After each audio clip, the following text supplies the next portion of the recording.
guys, ito na yung part 2. Tsaka yung kanya ng video ko yung pag-uwi ko. Ito na ang tanghalian ko bago uwi din ako.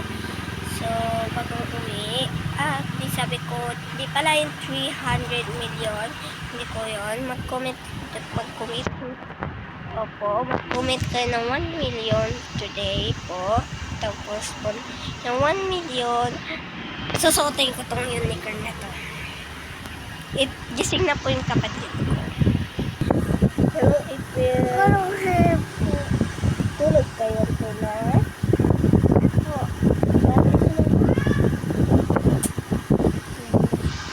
Diba? Sorry lang nag-post ko kasi hindi ko pindutan yung dalaw. So, kamusta kayo dyan? Kamusta kayo lahat? Tapos napapanood ko ito. Alam mo, classmate kita. Sana po mag-follow din kayo. Busted po ako ngayon. Buburahin ko lahat mga dito. So, sabay-follow kayo naman. At mamaya magpapabuka ako pag uwi ni Papa, set ko niya. And try out.